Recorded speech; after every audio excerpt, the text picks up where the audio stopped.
Howdy, hello! Hello again. To those of you who were here earlier for my cozy coffee conversation, but to those of you who were not, who may be watching this long after, long into the future, my dearly beloved VOD watchers, hello. Wherever you are and however you watch me, whenever you watch me. A big appreciation from me. From who? From, Sokar. It's me, Sokar, the broadcaster, the Vtuber, yeah, there you go. Thank you. Yeah. They were playing more Fermi Paradox. They were playing more Firmly Parodies. We're firmly grasping the paradox, okay?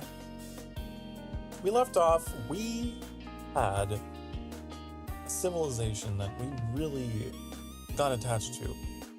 I didn't expect. The little dinosaur Maru guys, well, what happened was they ended up developing some kind of like a rampant AI. And then like their robots took over their whole planet and drove them to extinction, but not total extinction, because there was a ship that had left the planet long before any of this had happened. So they don't even have any idea about the AI uprising, but they left the planet in search of another system to go settle, and they went through it. They left, and they had like atomic era technology when they left. And so they had problems managing their engines, right? Because they were still using chemical engines. Hello, Metallic. I'm just giving everyone a recap here. And so their engines were fucking up. It was a very long trip with this old technology. And they really tried to keep their engines intact. And also they were running low on supplies. They had a mutiny, I believe, at one point. It was bad. I had to make a lot of hard decisions to keep the Maru alive on that ship, the last remaining people of their kind. And they ended up getting their technology regressed. Like, I don't know, it was like back to the Iron Age or something. I can't remember. It was crazy. So then they arrived on the new planet, but with significantly less people and way less technology. But I got them to survive.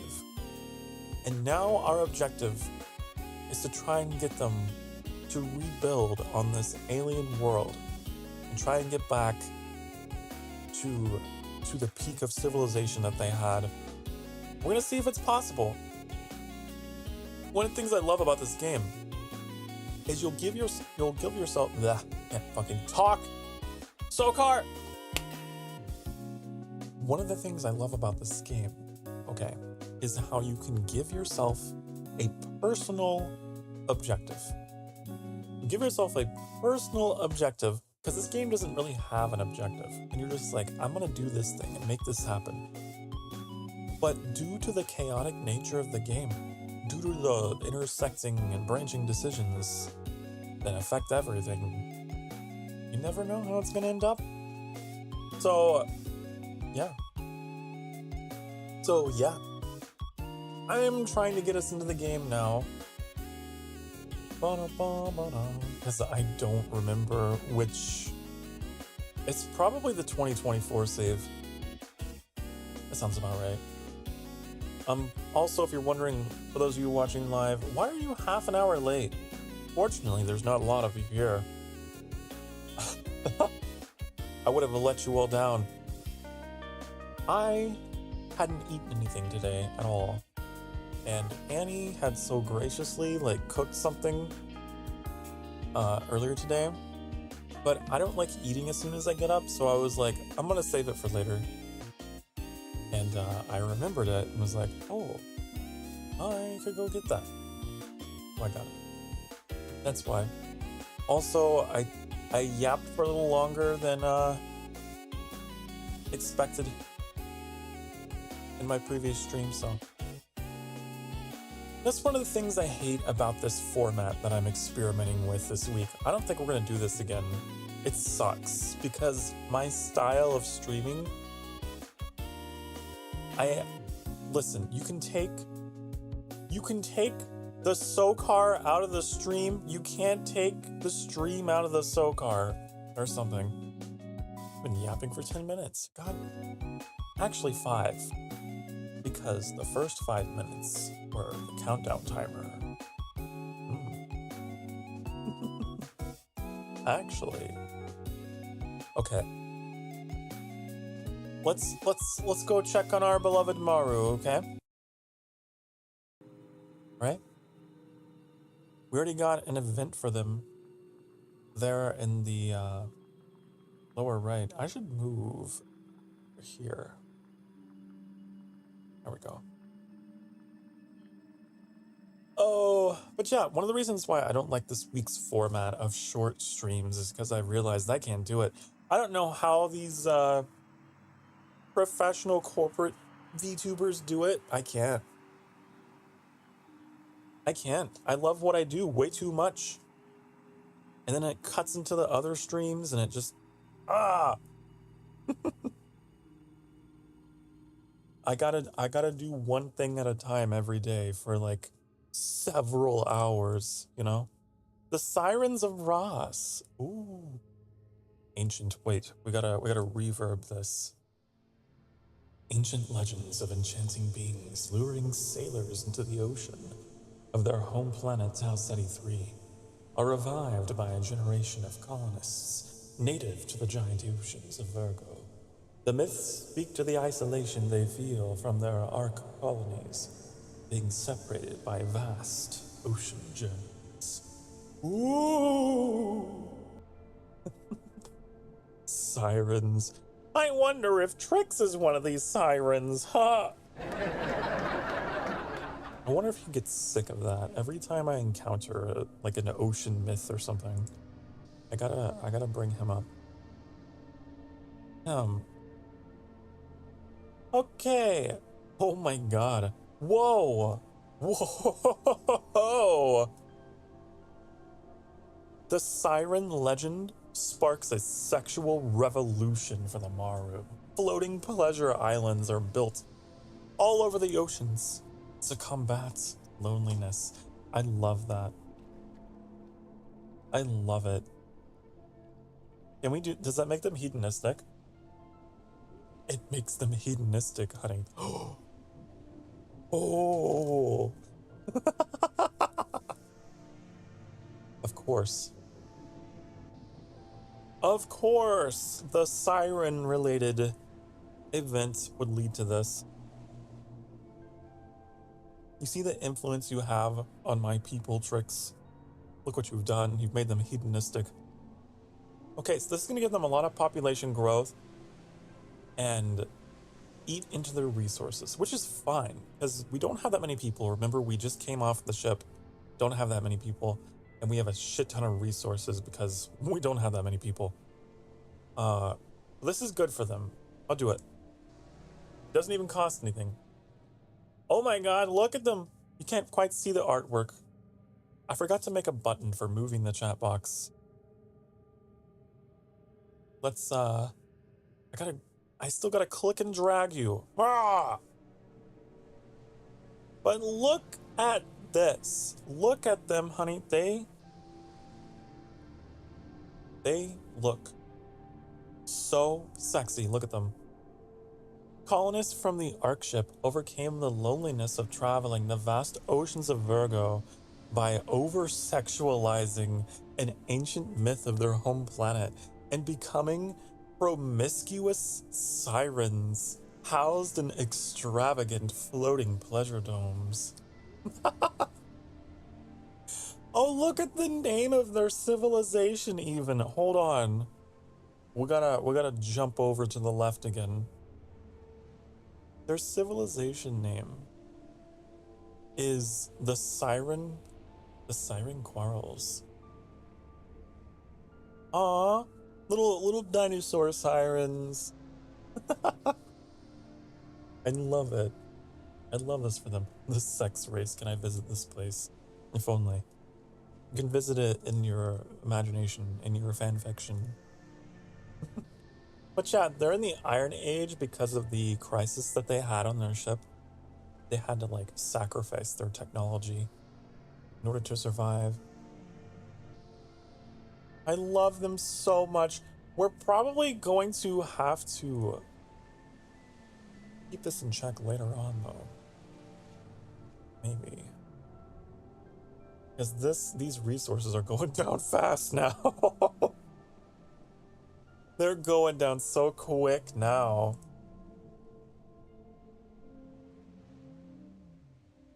Kepler's receiving signals from another star. Wondorian children have access to sophisticated technology during their education, which can be used to complete their own home research projects. One bright child decides to begin scanning the galaxy for alien signals. The grown-ups are amused by this until the day the child discovers the propaganda broadcast from the dinosaur civilization. Like, oh, such a cute little, wow, okay, just let you play with your weird little radio science project, and then one day they get like these fucking like fascist propaganda broadcasts. Whoa, little Timmy, what are you listening to? What is that?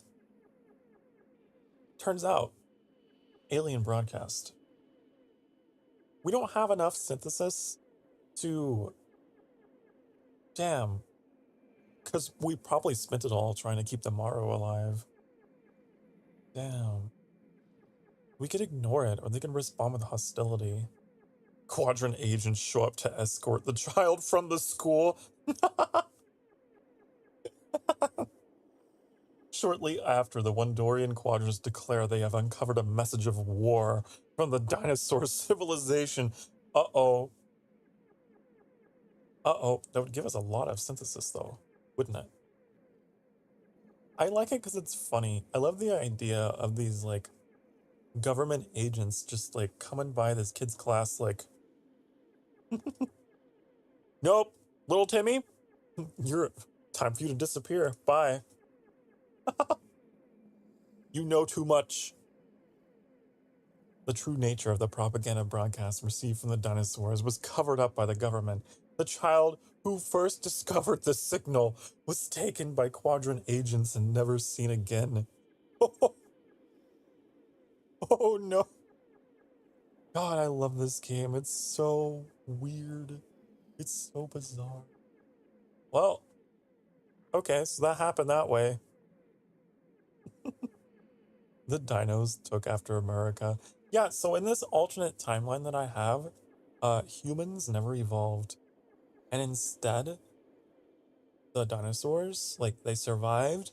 The asteroid never happened. So they have just become the dominant species. Go over here, look at them. They've become robo. You can't quite see them. Here's what I'm gonna do, because it's so tedious to move you guys all the time. I'm just gonna temporarily, boop, just boop. You can see the artwork, okay? It's a lot faster. These dinosaurs are like roboto, and I love them. Okay. They've got a little bit of growth, but not too much. Only 1%. This is so great. I love it. They're called sirens now. They're little hedonistic siren dinosaurs. Oh, man. Okay. I want to get their growth down, though. They are getting a little too frisky. A little too frisky, but ooh. It's really helping their population, though. This was a good decision. Gotta say. Also, you guys can't hear the game. Can you? No, you can. My stream deck is just being very deceptive. It does this thing where it freezes. The siren colonists have discovered a new life form. Have they? What is this? There's sound. Yeah, there's like an ambient kind of soundtrack in the background. I don't know if you can hear it. It's like woo, rumble, rumble, rumble. You can hear it. I can see it going up now. I think it was just quiet before. Before they were born, the genes of the crew members of the Sleepless Sacred Fleet were modified so they could perform better in zero-gravity space environments. Those modifications have unforeseen side effects as their internal organs begin to collapse after a couple of years. Oh my god! Uh-oh. That's not good. Not your internal organs. Should we have them find a cure?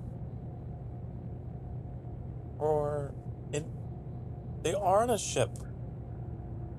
So this would actually help with their population management.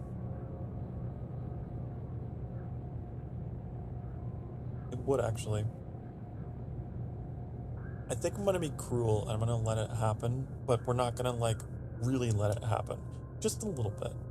Because it costs nothing, and I like to keep my ships depopulated. The medical officers of the Sleepless Sacred Fleet can minimize the organ collapse, but most of the crew members still have a far shorter lifespan than digital Sleepless on Vexus. There we go! But hey, there's millions of them on that. Are they going to Ross? Are you going to the Ross system? Hold on. No, that's where my sirens are. No, you have to die. I should have depopulated you completely. Oh no. Unless they have like a friendly encounter. Maybe they will. Where are their ethical values? On the left? What about you? Okay, you are too. Maybe? They better not. They better not. Oh, I will be very upset if they go after my hedonistic siren civilization. That they're just vibing over here in their own little corner, not hurting anyone. Please. Oh my god. Look. Oh, you can't see because of my overlay? I noticed this is gonna happen a lot with these kind of games, huh? Look at this. The sirens celebrate the creation of their art colony in glamorous naval ship, traveling the vast oceans of Virgo and reveling in excessive orgies. Wow, honey, they are having a great time. Again, these sirens, they are just let them be. Let them be.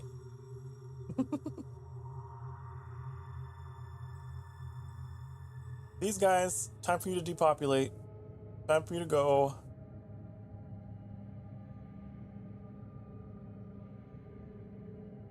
The digital sleepless reached the superluminal age. Breaking all previous theoretical boundaries, the digital sleepless are now able to construct jump gates that allow faster than light travel. Multiple jumps to distant stars can still take a long time, but a radical new understanding of science and engineering opens up a wealth of possibilities. Not only FTL travel, but also the establishment of fast interplanetary communication grids, black hole harvesting, antimatter creation. Wow, sounds like a bunch of nerds to me. Okay. You guys can have wisdom, sure. Digital sleepless achieve an intimate understanding of the fundamental laws of the universe. The mysteries of the cosmos begin to reveal themselves. Sure, you nerds have that. Now back to these. You gotta go. Gotta go. Dinosaurs, knowledge and soul. Hypercomputers that operate at faster than light speeds are developed by the dinosaurs. The superliminal processing power of these machines can calculate functions that until now seemed mathematically impossible. Wow, could you imagine? Could you imagine having a computer that can operate faster than light. That would be insane. Imagine streaming on such a machine. What is this? What is this? Machine dependence. Apparently. Machine dependence. Interesting. The unfathomable knowledge of these machines gives them a godlike status. The dinosaurs steadfastly obey their instructions. I don't know. In the past, what happened with the Maru was they went this direction and then they took over. The robots took over. I think we should go with the dead end. Fearing the motives of these godlike computers, dinosaur leaders order the machines destroyed. Yes. The automaton menace must be destroyed. I want maximum synthesis to make sure that our people survive. Buried deep within the lab in the Sol system are the plans for hypercomputers that can process at superliminal speeds. Prototypes were destroyed by order of fearful leaders that suspected the machines might cause the destruction of the dinosaur species. Good. Good for them. How are my sirens? How are you guys doing? You need to stop. You need to stop canoodling so much. Your resources are depleting. Your resources are depleting, honey. Okay. Rigel is receiving signals from another star. Oh, I forgot about these guys. Radio receivers all over Rigel 7 pick up fragments of the propaganda broadcast from the dinosaur civilization. A global network protocol could be able to piece the data together and allow the respirators to decipher its meaning. Aren't these guys like little baboon people? Or... No, these are the fish. Oh! I remember! Rigel 7 was the planet that was like an ice planet that experienced some kind of solar disaster with their star that like turned it into a water planet. And then we got fish. Right. I remember that because I remember trying so hard to get another species to evolve on it after everything happened. We have 102 synthesis. I feel like we could probably afford to have a positive outcome with this. The combined computational power of Regal 7 successfully decodes the propaganda broadcast. The respirators then begin to throw vast digital resources into revealing more of the galaxy secrets. Sure. Sure. Good. Okay, my little sirens. You got a lot of you now. It's time. It's time to stop. I'm a little concerned. I mean, we still have like 300,000 years worth of resources, right? They're good. What is happening now? Disarmament effects? What's happening? What's going on? The culture of the Vulcanite intel apparatus has long emphasized the worth of gentleness, intimacy, and passion. Oh. To show their commitment to these values, several assessment emperors agreed to begin a program of disarmament. Plans are drawn up to disband large numbers of exosuit soldiers and sublight dreadnoughts. We have a quote from Epicurus. We recognize pleasure as the first good innate in us, and from pleasure we begin every act of choice and avoidance, and to pleasure we return again, using the feeling as the standard by which we judge every good. Do we have two hedonistic civilizations? I didn't realize these guys were also the same. It might be a good thing then, because if they meet each other. Epicurus said that? I don't know, Metallic. Time for you to fact check. You are the resident fact checker. You're like the librarian. Oh, should I? The hedonistic culture is lost? No. No. But I don't want to spin synthesis on this. I'll go with this. While some incel apparatus fully embrace the disarmament initiatives, others secretly keep large numbers of exosuit soldiers in reserve. I don't want to lose that. I want as many civilizations in my galaxy to be hedonistic. This has become my new personal objective. I want everyone to get along and to get down, you know? It's just the whole party. I'm like Dionysus. I'm like the god of, you know, the god of merrymaking, honey. Okay.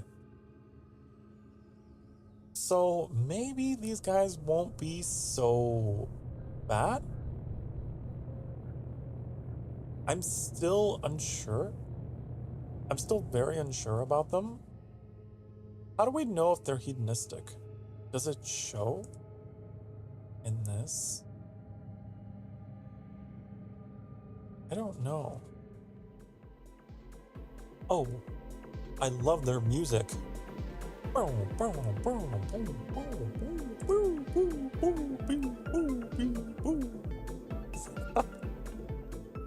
don't know. Like, I feel like I wouldn't have gotten that event if they weren't. Out of precaution, though, I am getting rid of them. I am spinning their numbers because the Maru take precedence. The sirens, they have to survive. They must.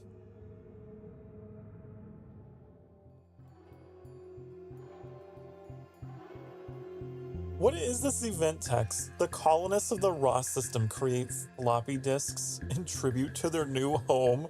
What? They're Iron Age too. So what are they doing? Are they just like carving sculptures of floppy disks because like they lost that technology? All hail the floppy disk. Howard and Ross, what's happening? The sirens? Oh, I love it. They're called the sirens. The sirens design complex siege engines. These hulking giants can hurl simple projectiles over long distances, punch through city walls, circumvent other fortifications. It sounds like they got trebuchets. Is that what I'm understanding?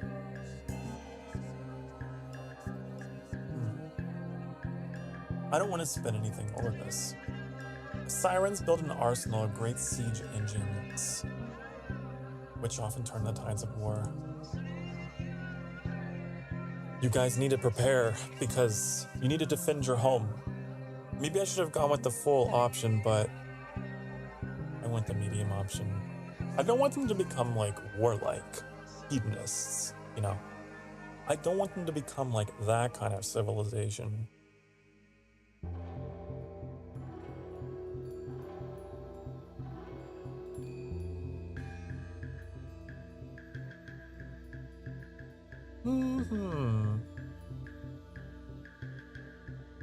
They doing good? They're at 4% population growth. That's a good number.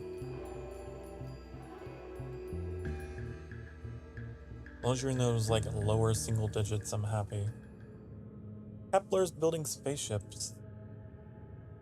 Wandorian society romanticizes Earth. Superluminal technicians dream of new scientific insights.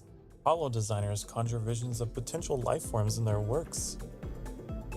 Meta-analysts reason that the long journey will bond the Wandorian crew together, and the coordinators of the Wandorian quadrants speculate about new territories. Plans are made for an interstellar vessel equipped with powerful antimatter reactors and hypercomputers. That's fine if they go to Earth. They'll meet the dinosaurs. I'll give them one vessel instead of a fleet. And interstellar vessels finally constructed, and a selection of aspiring meta-analysts, tachyon engineers, superluminal technicians, and holo designers start a journey towards Earth. Have fun. Look at them. I need a button for my chat. Here, look at their artwork. Isn't it? I love their cute little astronaut suit. Okay.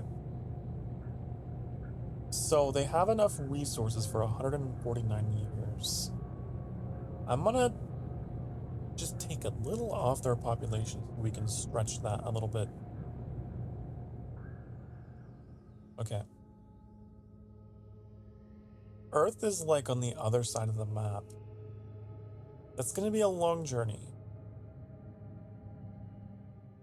A real long journey.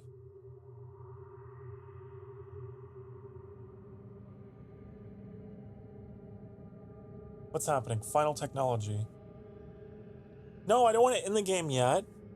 The incel apparatus of the Vex system are on the verge of opening artificial wormholes that could bridge disparate points in the space-time continuum. The Vulcanites find nearby collapsars and construct giant wormhole gate structures. But they need other superluminal civilizations to notice the forming of the wormhole bridges and do the same with collapsed stars near their own systems. Oh. This must be like the in-game technology win. Negative ending? Why is that a negative ending?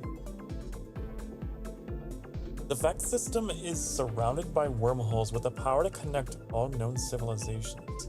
The Collapsar Bridge can bring the entire galaxy together, but also opens up the connected systems for invaders, or worse.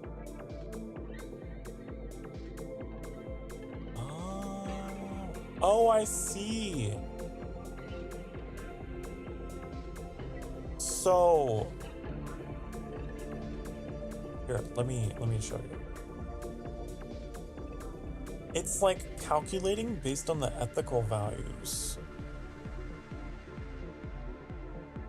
50 utopia minus harm from final tech civilization for positive ending. Minus 25 utopia. Minus harm. Huh. Is it because they're dystopian? I don't know. The negative ending, though. I don't want a negative ending. What does this one do? The collapsar gates become unstable, need to be demolished. The loss of the wormhole grid would fry the galactic hypercomputer network and drag all superluminal civilizations into scientific ruin. Before the last gate collapses, there's still a small window to use it. Might someone misuse the chaotic moment for a surprise attack? Wandorians send an invasion fleet through the wormhole, technology of all FTL civilizations destroyed. Oh. How many FTL civilizations do I have? That's really interesting. Can I go back to see? Huh. Or the project ends in complete disaster. The unstable wormhole creates a hypernova, ending all Vulcanite life in the nearby Vex system. The only chance to save anyone is to steer a starship directly into the collapsing wormhole. The Vulcanites are destroyed before they can send an escape ship. Wow. I almost think this is the best option.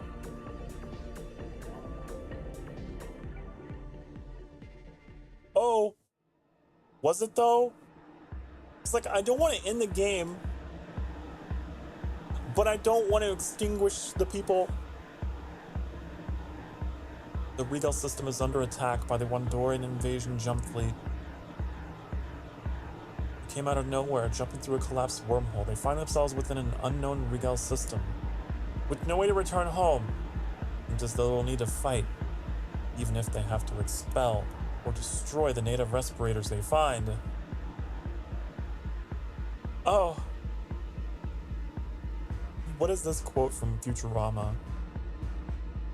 You come in peace, surrender, or be destroyed. You're here to make war, we surrender. First the ice people, now President Truman. Man, okay. Are there any good options here? Conquest. Victory, Regal Concord. The respirators are wait! They're invading the fish planet! You remember the fish? I forgot Regal 7 was the name. Oh shit. Oh no. What is this? Submission. Does this keep them both alive?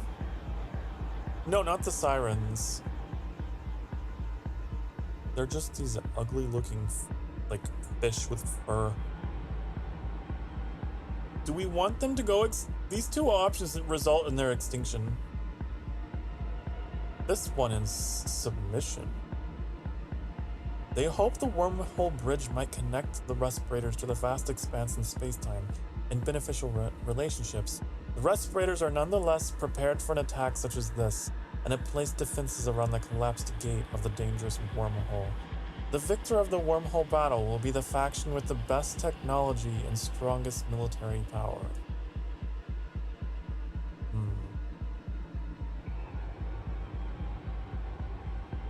Let's go with that.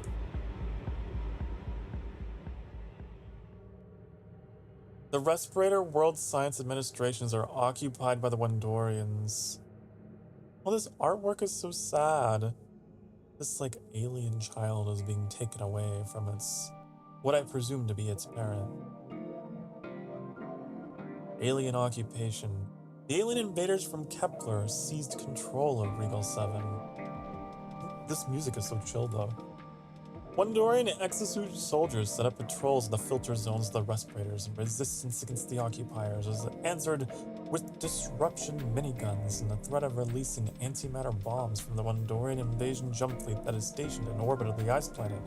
That's a run-on sentence. Hello, Lycan, welcome back. Welcome back. While you were gone, Regal 7 became occupied by an alien species. What do we do now? Withdrawal? That takes up like all of our synthesis. Resistance? Specieside? What is this? Just cleaning? Oh, that's so nice. You just got me on the background while you were cleaning. I love it. What does this do? First, the new rulers of Regal 7 do not harm any respirators, but gradually the alien antimatter specialists conduct tests to modify the environment of the ice planet to the needs of the Wondorians. Soon, food, air, and water become toxic for the native Esh species, and the entire population is eradicated. Oh.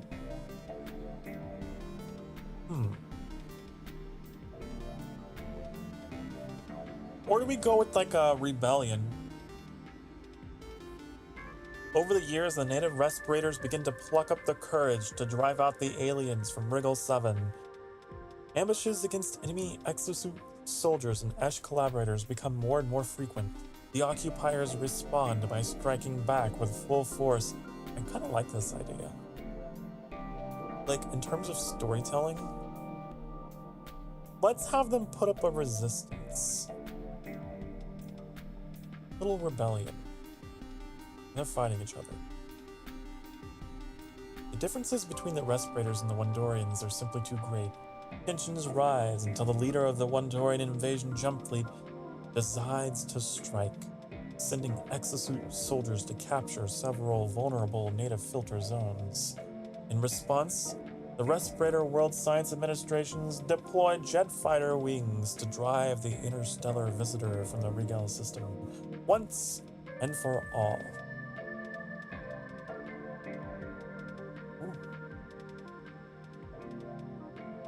What are they gonna do? Native advantage? Huh. Shock tactics?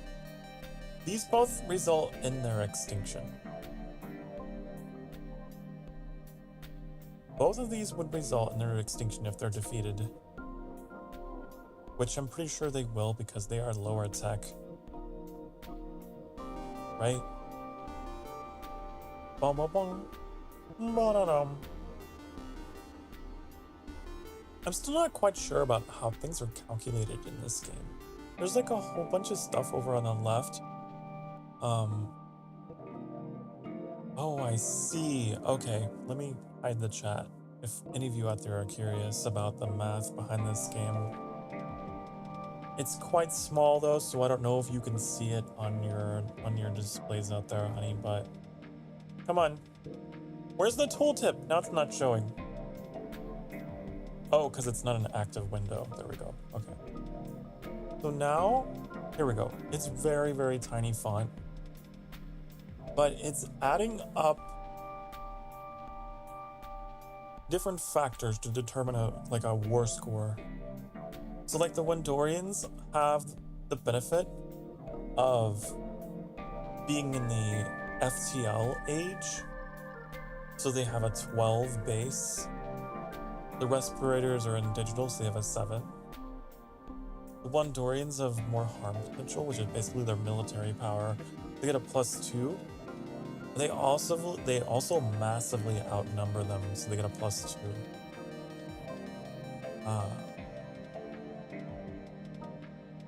So it's not random. It's not random at all. Hello, Mac. It's your human juice box. The human juice box. Welcome back. Welcome back to another exciting episode of the Fermi paradox. I'm trying to decide what to do here. It looks like the Wendorians, they just have the advantage. Even in this like little rebellion, right? You chat box, thank you. I'm so glad you noticed. I love it. It's so much smaller. It's nice and compact. I love it. It's all I've been like talking about today.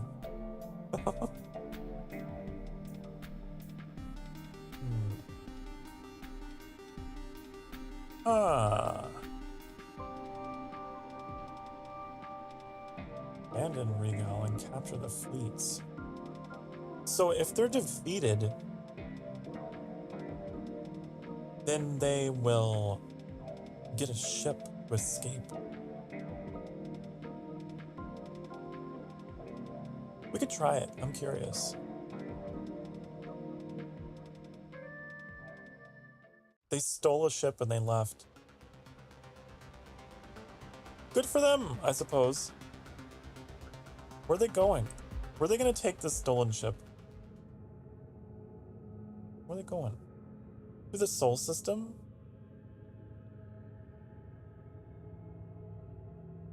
We got 2 ships that are headed that way. Huh. Well, they got a new planet they've taken. They only have resources for 35 years, though. Probably because they have 2.9 billion people on this planet. Time to depopulate! If you can. Alien signals. Digital systems of the respirators are picking up traces of the propaganda broadcast from the dinosaurs. Will the automated protocols of the operating system prove good enough to forward to the onboard astrophysicist? I don't know, maybe. I don't have the synthesis to spin on this, though. Hostility. Weird machine status would be added. What? What is weird machine? The alien signal data crashes the operating system of the ship. The entire crew is thrown into a panic and paranoia at the possibility of an alien hacking event bringing down the ship's systems. Just out of dark fascination, I want to choose this. You'll notice I do this a lot in this game. I'm like, huh, you've piqued my curiosity. Let's see what horrible thing I can put you through. What is this? The crew grew paranoid after their operating system crashed upon receiving an alien radio signal. They reacted with suspicion and hostility, certain that the devious dinosaurs were hiding digital viruses in messages, such as a propaganda broadcast. Oh, give me a quick sec here. Got a feeling that my noise gate was not adjusted today after the changes that I made, and I was correct. Okay, there we go. I was like, why are some of my like S sounds like falling off? That's why. The Virusaurus. Ha ha ha. Oh oh oh. You're so funny. Ha ha ha. And no one can hear you laugh in space.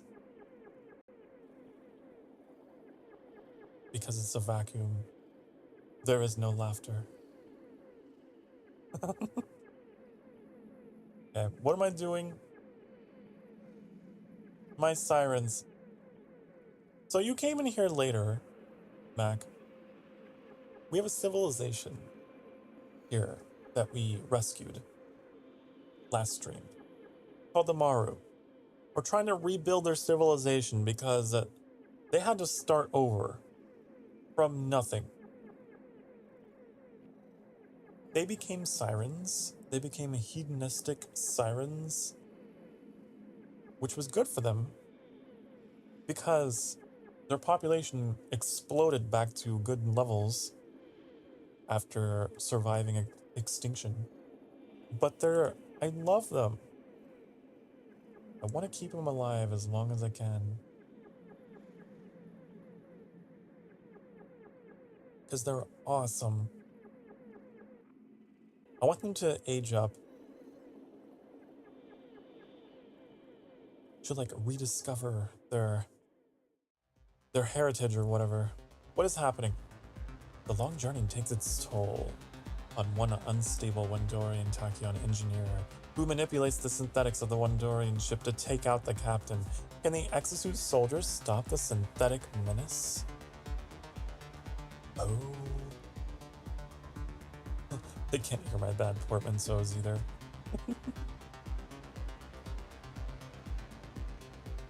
I see. Well,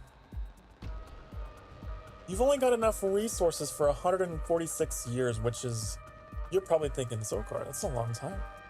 But if you're crossing the galaxy, it's not. I'm tempted to allow this to play out so that we can possibly stretch our resources. Possibly. The exosuit soldiers are ultimately able to destroy the synthetics. Many members of the crew are killed. Sorry, but you know. Look, being out in space, it's tough. There will be losses. There will be casualties. Resource crisis. I saw this coming. They conquered the planet, but they couldn't hold it. Planetary resource fields are becoming scarce in the Regal system. The effects of colonial consumption brought the Wandorian colony to a breaking point. While they're dealing with the resource scarcity, will the Wandorians find ways to prevent the complete exhaustion of their new home? Will they turn against each other? I don't know. Let's find out. Are we gonna roll for precaution or roll for crisis or just go straight into war?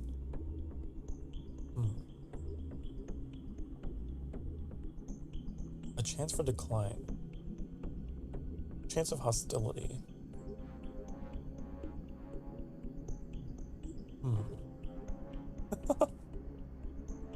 Thanos has ideas about resource management.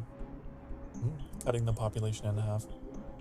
Trix says we should go straight into war. Which, you know, it'll wipe them out because they're going to be using antimatter bombs during this war. But I'll be honest with you. These people just kind of came in and took this place. They kind of deserve it. I hate to say it, but they kind of deserve this. I think we farmed some synthesis out of them by having them extinguish themselves through World War. There we go. You know what I realized? This planet has had like 3 species go extinct on it.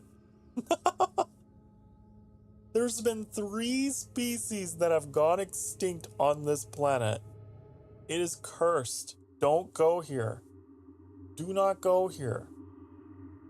We actually managed to save this ship because they stole one of the ships from the occupiers.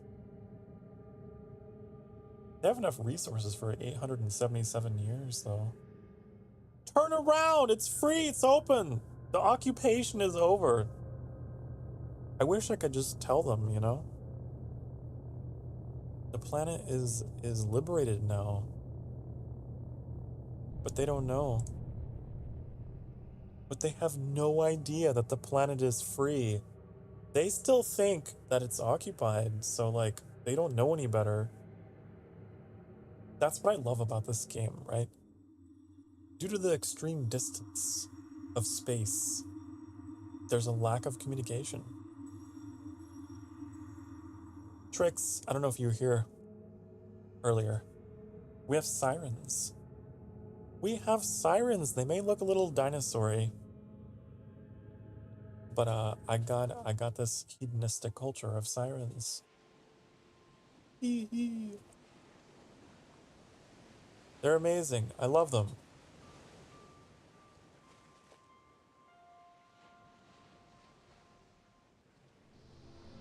Trying to keep them alive. Oh yes, my long-lost cousins, the Maru, yeah. They are my favorite species in this playthrough. They have been through so fucking much. On their original homeworld, they had an AI uprising. They left. Then they had like mutiny and shit on the ship. Man.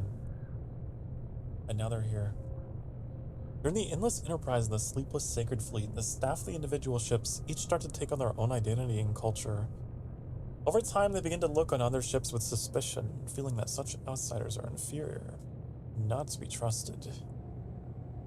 Ooh, I love the idea of like sending a fleet of colony ships and then like they each kind of become their own little nation state, huh?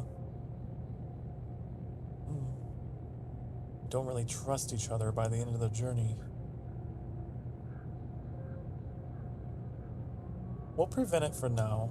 It doesn't cost anything to prevent this. The officers of the corporate fleet actively work together to fight the biases. Within a generation, they successfully unite the gene splicers of all the ships. Good for them. Yeah, centuries of isolation caused strong cultural biases and tribalism among the ships of the fleets. I imagine that would happen. Skynet 1, yeah. So this is what has happened to the original Maru homeworld. Your cousins,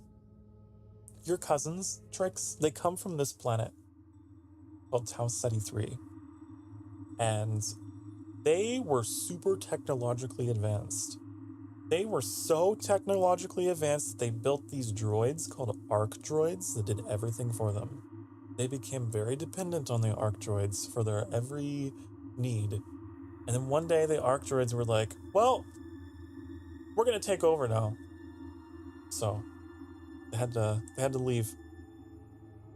They're in standby mode, I think. Yeah, I put them in standby mode because I was afraid what would happen. So their production has been halted. They're not growing at all. After the Arc droids freed themselves from the Mario creators, they went into a passive, defensive stance. Lacking the biological imperatives to reproduce and explore, they were content to survive on Tau Ceti 3 while engaging in as little activity as necessary, so they're just kind of hiding out. Just on standby. Till someone discovers them. They'll probably reactivate, and it'll be a shitstorm. I am most worried about this interaction. When they meet the sirens, I hope they don't kill them. I really hope not. Because they deserve so much more. Okay, the stolen ship reached the Cyber Age. With rapid advancements in artificial intelligence and technologically augmented respirators, the crew of the stolen ship undergoes drastic change and reaches new milestones in science, engineering, and the arts. Wow. Have them advance, sure. Focus on resources. Get that population down, get it down. It's a long journey. You can't be having large families on this ship. No. What's happening here? The digital sleepless are bored by the virtual games their ancestors played, yearning for something more real, but safe. To satisfy the need for challenging competition, they construct elaborate arenas around disintegrated stations, maze-like space stations filled with synthetic opponents and battlefields engraved in the surface of Trappist solid planets. Huh. That's crazy. Could you imagine playing an RTS where the maps are like the distant moons of the solar system?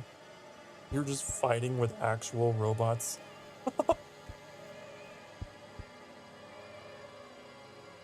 Okay. Do we have feline-like aliens yet, or canines? Curious. I don't know about the canines. I can say no on the felines. Although felines are possible, I've had them before. Not on stream, but I've had them off stream. What I did was I had the humans go extinct, and then like their house cats like evolved after them. That was what I had happen in my game off stream anyway. It was really interesting. I would love to see them like in their spacesuits and stuff in later eras, but I don't think I got them to go that far.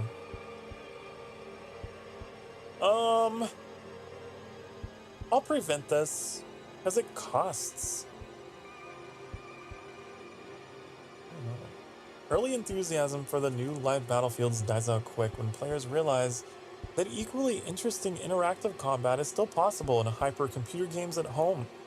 Only a handful of eccentrics battle in the disintegrated stations against discarded synthetics. The construction of additional arenas is halted. I figured it was wasteful. I figured it'd be a waste of resources. Bum, bum, bum, bum. Come on, you guys. Age up. Age up.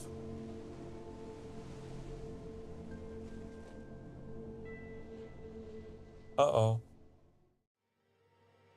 What's happening? The superluminal technicians of the solar system create a technology that lets users experience the most wonderful and perfect dreams while they sleep. This technology, however, soon becomes too appealing to the dinosaurs who don't want to leave their perfect dream world anymore. And then we got a Tears for Fears quote.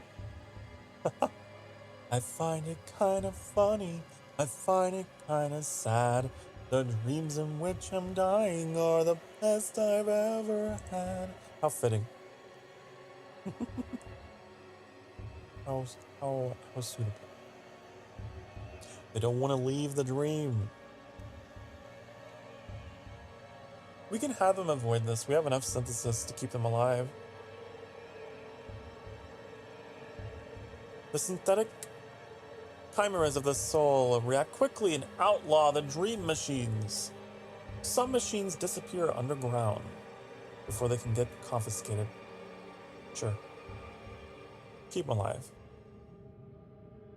It's a well-known secret that Seoul is the place to go for dream addicts. Imagine getting addicted to dreaming. Once the superluminal technicians created a technology to experience perfect dreams, but these machines were banned fast. Some of them, however, are still in use, if you know where to look. I love these extinction events. They're so creative. They're so creative.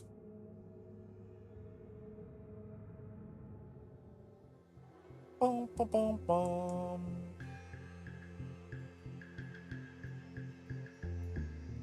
New Age!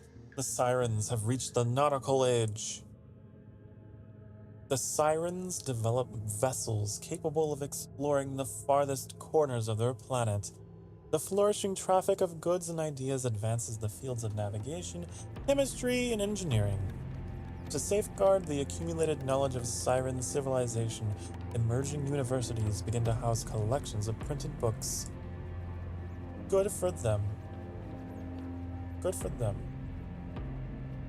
I want to give them wisdom because I want them to... You guys need... You're absolute himbos right now. You are like so far behind technologically. You need more science. Okay?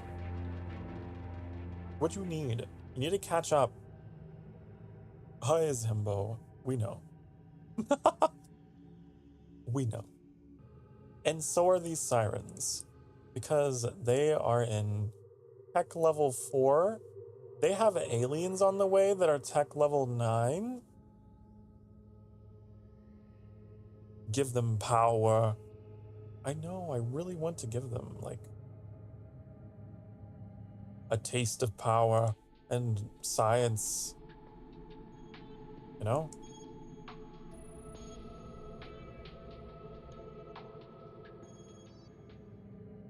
But they're just vibing out in that corner of the galaxy, just like, la-da-dee, la-dee-da. Never mind all the horrible things that are happening across the galaxy. What is this? The new virtual network, only existing in the planetary array net of the Kepler system, starts being worshipped like a prophet and is gaining a huge fellowship among the Wondorians. They're worshipping the internet! Honey, the internet has become a deity to these people. That's troubling.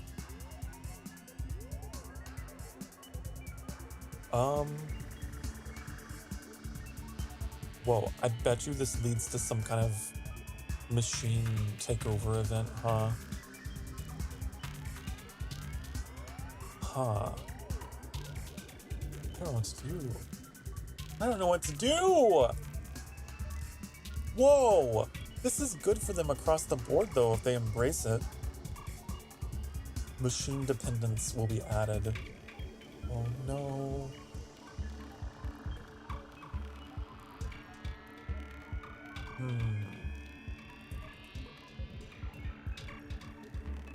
Huh. I'm gonna go against it because we'll get like 20 synthesis. That's a lot. The virtual network cult turns paranoid about unholy viruses and forms an army of disruption, minigun-wielding zealots that protects Kepler from heretics. What is this Fallout lore? Oh man. That's so. I love the idea of there being this cult that protects the internet against malware, and they're like actual, like militant people that have miniguns. We're here to protect the internet. The holy virtual network, they call it. I am a little concerned about their resources, though.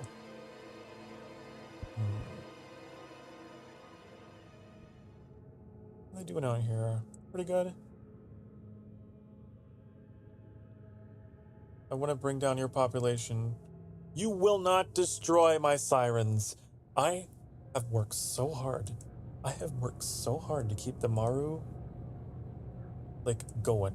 They found this beautiful ocean planet to settle down, and, you know, they are making love. They are having a good time. What is this? With developments made possible by universal virtual intelligence, technology is shaped in such a way that there is now a tendency to print circuitry.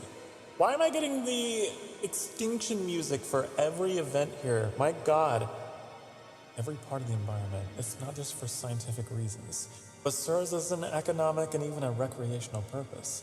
A side effect of the proliferation in circuitry is that there is widening partial intelligence within some unexpected parts of the environment.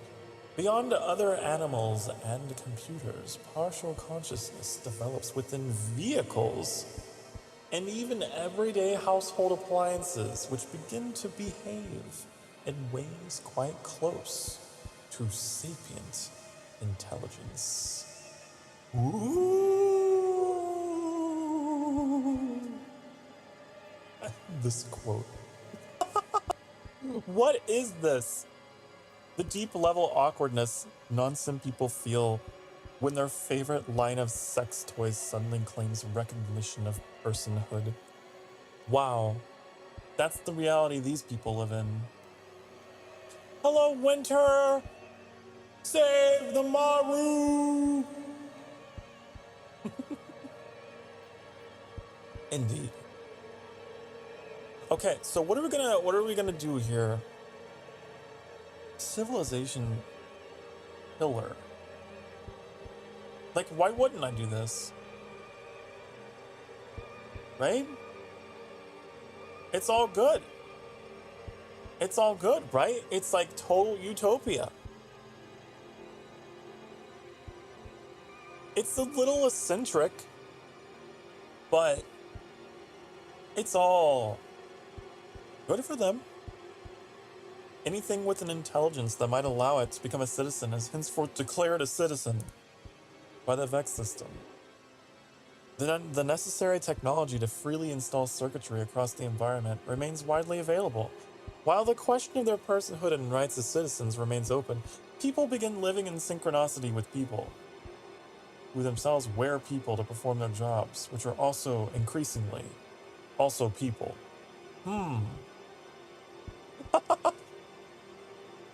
You know, I'm seeing where this is going. That might not be good. This could be another Skynet situation, right? Thank you for all the hearts, by the way. I see the hearts. Maybe we should stop it. Maybe we should stop. A toaster is a toaster, declares a prominent Vex voice in a speech that is widely praised. A toaster is a toaster. Let's do that.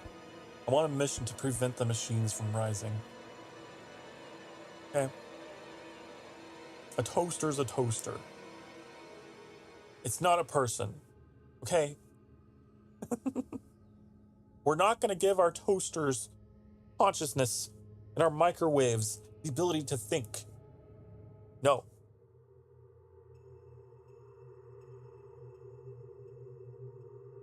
Save my cousins. We have saved them. Excuse me. We have saved them. Winter. They're doing very well. They become hedonistic. Their population has exploded. They're now 1,000,000 strong. They used to be like 100. They're doing great. They become sirens, actually. The only thing that I have going on here is they got some visitors. They got some visitors that I don't know if they're going to party with or they're going to crash the party. Are they going to be cool or not? Yeah, here we go. The lore for this world is that colonists from the Ark ship overcame the loneliness of traveling the vast oceans of Virgo by over-sexualizing an ancient myth of their home planet, becoming promiscuous sirens housed in extravagant floating pleasure domes. That's their story. Like, that's what happened when they landed. I thought that was so cool. I've never gotten that event before.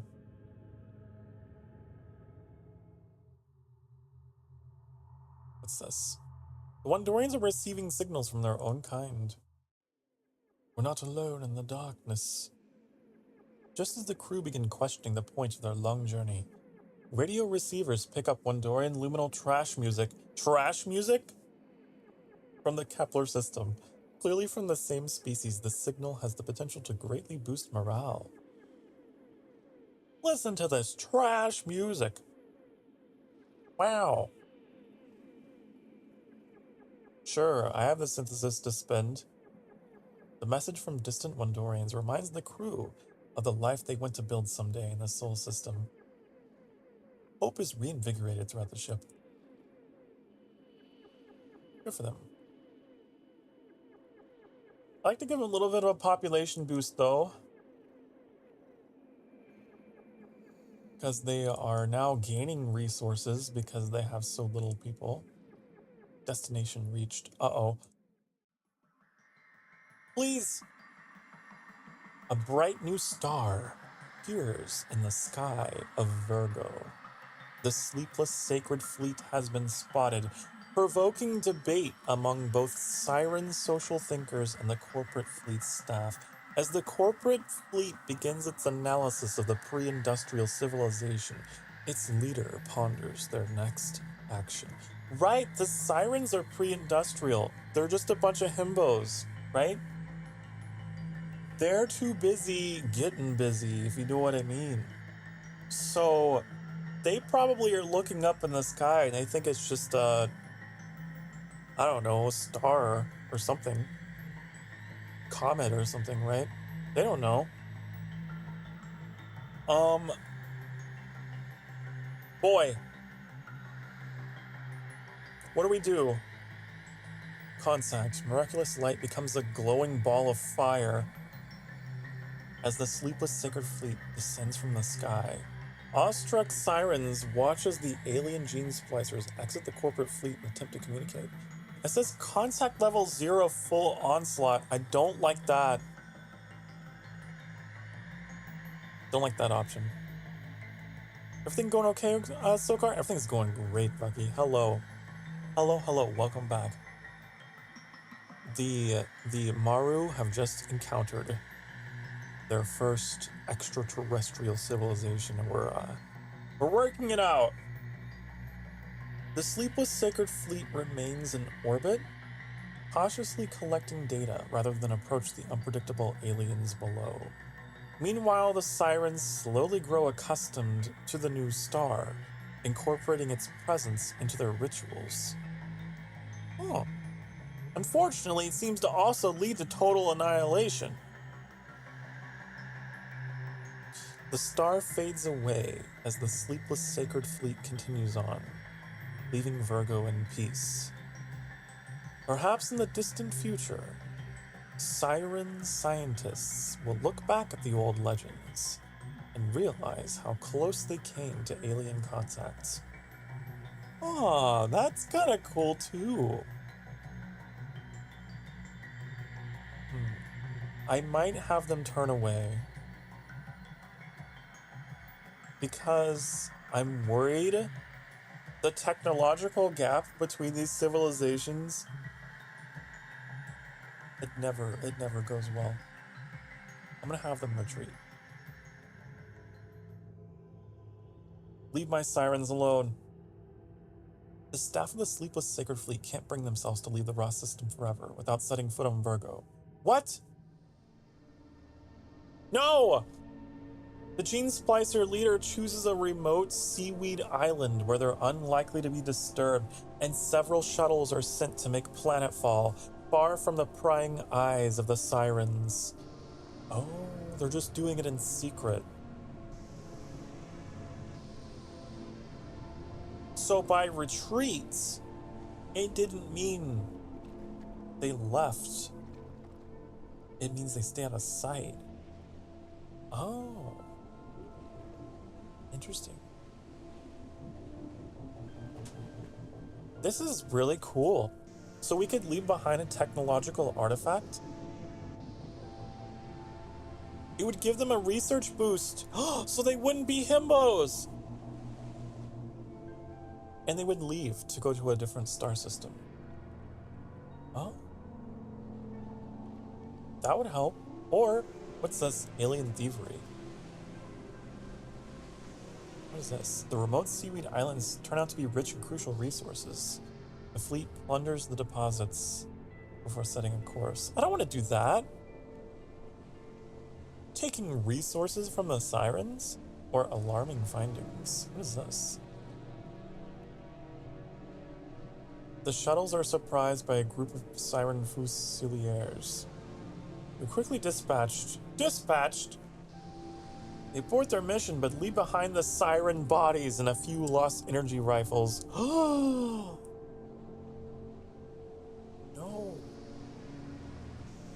No, but I guess that way they would like have had contact. Would have been hostile contact though.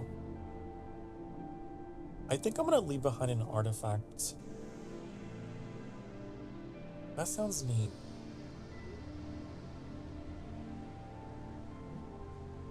Yeah, they left evidence of their visit before leaving. The sirens found very helpful clues after the Xeno starship left the Ross system. I think that's the best way it could have gone. So like they still had contact and they benefited from it. But, you know, they didn't go extinct. Meanwhile, among the Sleepless Sacred Fleet, the rumor begins to spread that colony land in the Boyajian star system will be distributed on a first-come, first-served basis. Many captains begin to fear that they will be at a severe disadvantage if they're not among the first to arrive. Soon, a race begins among the fleet. So they gotta find a new star system since this one is inhabited, and now they're on a race against each other. Oh, I'll do this. The captains of the corporate fleet become obsessed with gaining the advantage, discarding all non-essential systems to reduce mass and increase their speed by even the smallest margin. But this way we get all the synthesis back from a race that I don't care about nearly as much. We can increase their population if we really want to. Like, I suppose. To kind of offset. We have so many resources to work with now. Do we have a civilization here? We do not. No sapient life forms have evolved on this planet. Boyajian star, a yellow-white dwarf star, is orbited by the ice planet Boyajian Prime in a dense comet cloud. Most animal life developed under the heavy ice crust of Boyajian Prime to survive the regular comet impacts. At any time, the sky of Boyajian Prime is filled with the beautiful dust trails of bypassing comets. Huge underground ocean systems can be found deep under the ice of Boyajian Prime. Cool. Well, it's uninhabited, so they'll have a place to go without disturbing the sirens. So I say, let them go. I say, let them go. What's going on here? As they push into the unknown, the officers of Respirator Cybership begin to fantasize about invasion campaigns and spaceship warfare. They begin to enlist the cybernetic engineers to create new impulse rifles and military drones. Uh-oh. Oh no. Why are you being so warfaring? But you know what? I think I know why. I think when I started this playthrough, I remember committing to like, oh, I want to have warfaring species because I haven't really had a lot of like wartime interactions between species before. That's probably why we're getting so many of those kind of interactions. Because then I changed my mind later as I became attached to certain ones. Oh, what should I do? What should I do? I guess I'll do this. We'll refit them with an entire arsenal of rifles and drones. Whatever. Sure. Whatever. You do you. You do you, honey. Try to get these guys' population up. The sirens advanced! Oh! My beautiful, beautiful sirens. They've reached the industrial age. Look at them go. The sirens start to study electricity, steam power, and machine manufacturing. Oh. Ooh. I also love the way that they describe themselves as Sirenity. The Sirenity? It's like Serenity, right? Maybe that's how it's pronounced. Serenity. It's like humanity. Humanity. Look, they changed their clothes. Here, let me show you. Oop, they changed their clothes. They're so fancy. They're so fancy now. Whoa. Wow. Okay. Okay, what are you gonna focus on in this age? Wisdom, advancement, or power? Metallic said power. I do like the idea. I do like the idea of giving them an ability to defend themselves. The sirens focused their efforts on designing tanks, bomber planes, and simple automatic weapons. I'm just imagining these like beautiful, fucking handsome, gorgeous siren men that are just like armed to the teeth with machine guns and everything. Cyberpunk sirens, don't fuck with them. You know, you can try to fuck with them, but they'll fuck with you. I love it. Okay. The siren regimes is what they're called now. I love that for them. Awesome. Cool.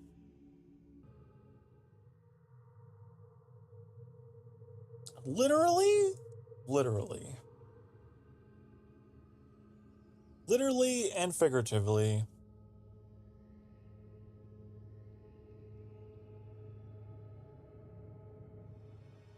They are learning how to set boundaries, honey.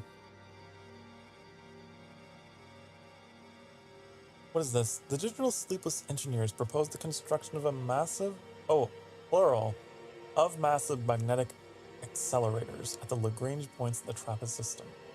These would allow spacecraft to slingshot from point to point, greatly reducing both travel times and fuel consumption of spacecraft. This is actually like a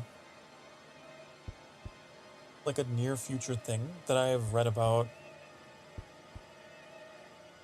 The Lagrange points are like points in the orbit of a planet that is like it's most efficient to slingshot from. So if you could have a way to propel things from those points, you could really make interplanetary travel very efficient. Okay.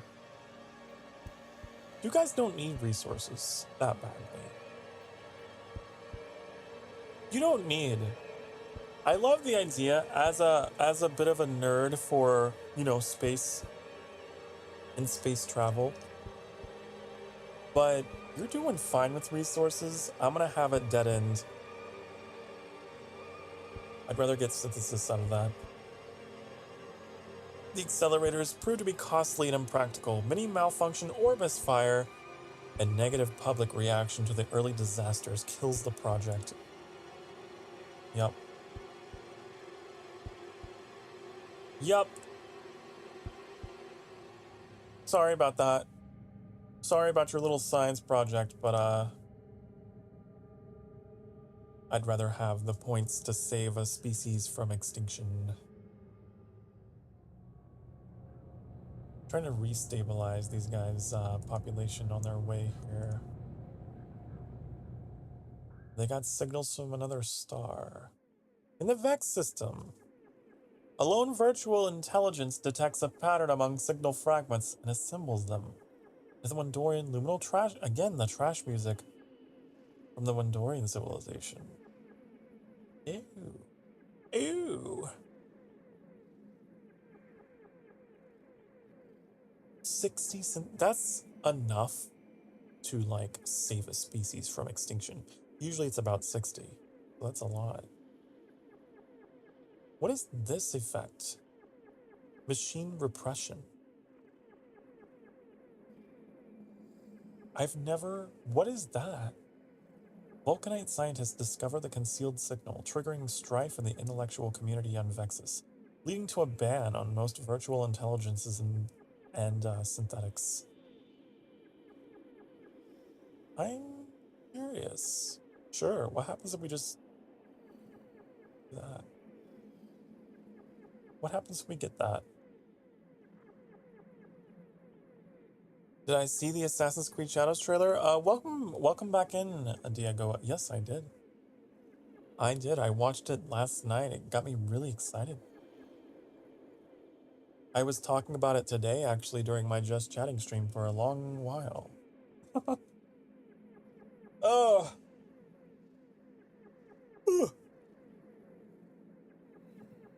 I'm inclined to think we should, take a stretch break real quick.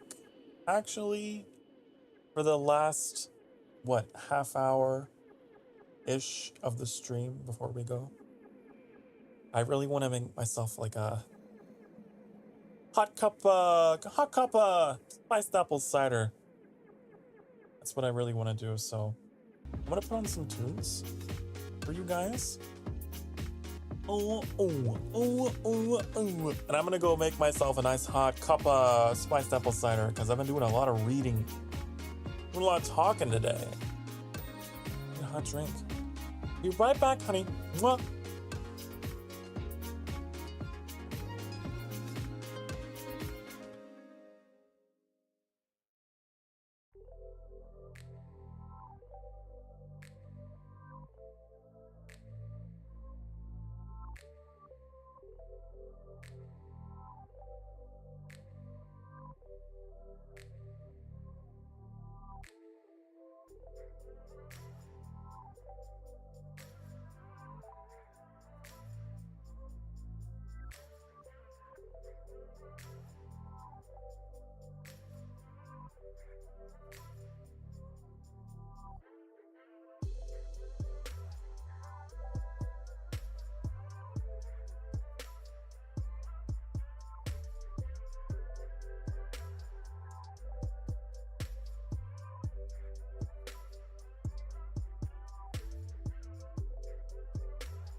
Hi, honey.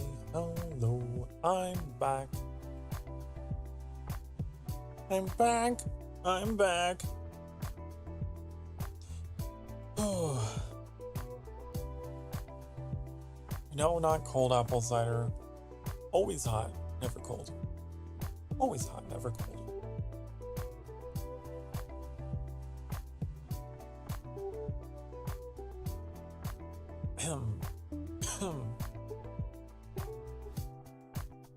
So, I've heard we are going to continue playing for another half hour, and then we will call it there. It's going to be a 2-hour stream. Really, really short. Because something that I've learned about myself is my time management is not good enough to be able to do 2 equal length streams in a day. We're not doing this again next week. We'll play this game again, but we'll give it the amount of time it deserves. Okay?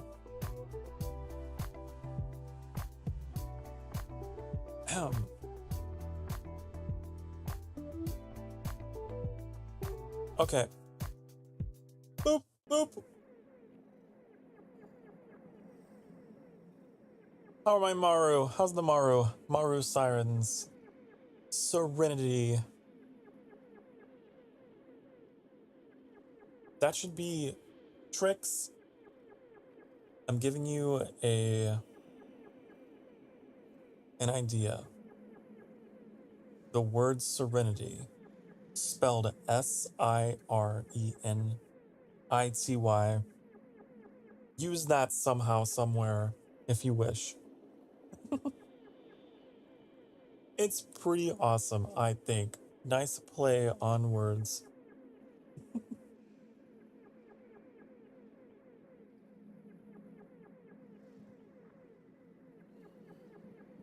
All right. I want to see these guys reach their colony.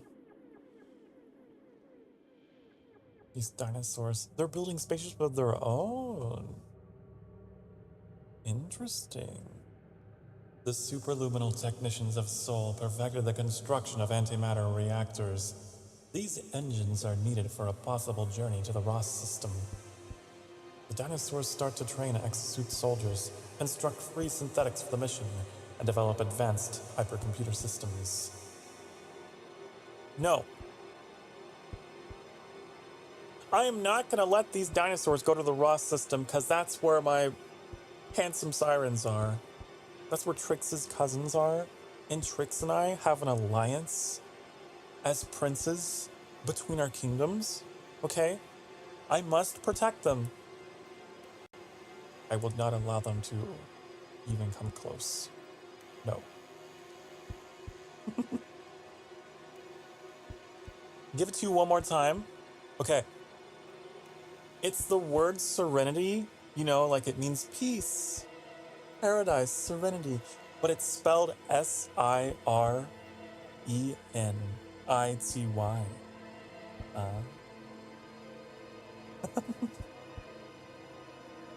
Yeah.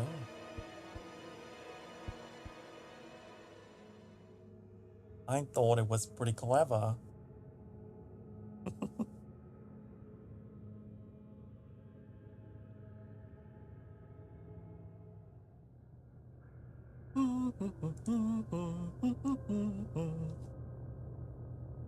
I was looking for a name for the lake. Serenity Lake. Done. Oh, there you go. Serenity Lake.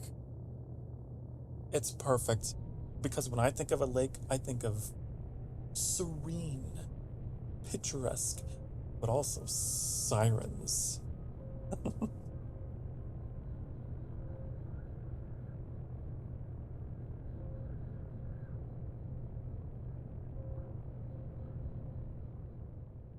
Perfect.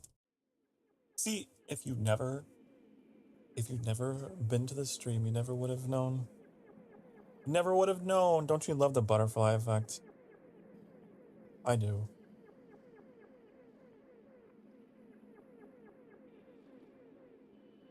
So these guys have got another signal. I'll let them have positive reaction to it. Sure. Positive reaction. I'd say we achieved our goal though. Surprisingly, within like these 2 hours-ish that I've been streaming, we managed to achieve our goal of restabilizing the Maru population. We aged them up. We made them into a hedonistic civilization. We even got them renamed into sirens, which I was not expecting. Respirator potential is no longer limited by biology, while machine learning advances beyond its programming. The breakthroughs the stolen ship have made in the fields of advanced robotics and genetic engineering. Changes to both organic and digital systems are evolving at breakneck speed. I totally forgot about this ship. These guys are also on a voyage of their own, aren't they? And they have been aging up. They are nerds. They are nerding out while they're in space. Nerded up. Nerded up. Genetically augmented geniuses and lab AI assistants usher in a new era of science. Do it. Do it. Okay. I like how they just have a society out here on this ship. They don't even need to land anywhere. They can just live out there.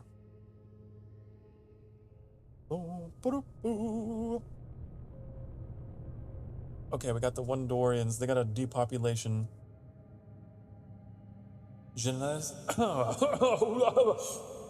Geneticists do the impossible and bring back ancient extinct species for the amusement of the Wondorians. Unprepared for these bizarre beasts' behavior, park engineers quickly lose control over the animals, and they escape into the wild. These fearsome monsters destroy the local fauna and rampage through Wondorian cities. Is this Jurassic Park? There's a lot of references to like pop culture in this game, and I feel like this is a Jurassic Park situation.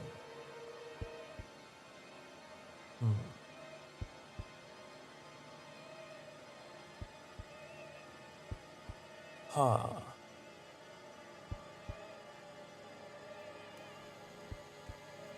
That's not a heavy depopulation bonus though, right? That's not a heavy one. Legal action and shifting blame delay efforts to deal with the crisis. The animals rampage for months before they can finally be put down. I'll go with this, just because they don't have that many resources on this planet anyway.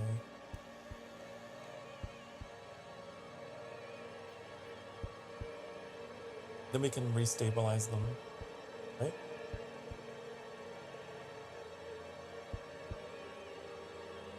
I think so. Now what's happening? Disarmaments. After many years of travel through empty space, the exosuit soldiers of the Wondorian ship are beginning to get bored. Eventually, one of them has the idea to begin blasting passing asteroids apart with their antimatter bombs. The practice soon catches on as a beloved entertainment of the crew. Wow. I mean, it makes them more peaceful. Asteroid blasting becomes a regular sport among the crew. In a few short years, most of their antimatter bombs have been used up. Oh, that's why. Because they deplete their munitions just fucking around. Okay. But also, my synthesis is getting in that territory where I'm like thinking about I need more. I like this though. I'll go with the middle option. The military officers use asteroid blasting as a reward for outstanding patriotism. Only the most diligent exosuit soldiers are allowed to waste antimatter bombs on innocent asteroids. Sure. go with that.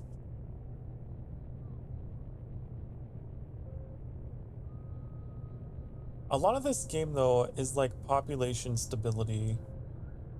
That's a big one, and trying to keep them alive. Trying to watch their resources.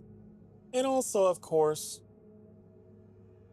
trying to be keep your head on a swivel for those warmongering civilizations that trying to wipe everyone out. Like having high military power is really good, but you also want to have a high population. Otherwise, because like it also increases your harm potential. I don't know if that makes sense, but yeah. The staff makes periodical entries about their daily routine and their mission into the sacred ship's optical computer systems. Some officers start sharing their log entries with other members of the staff. A curious audience forms discussing the operations and scientific findings of the Gene Splicer spaceship.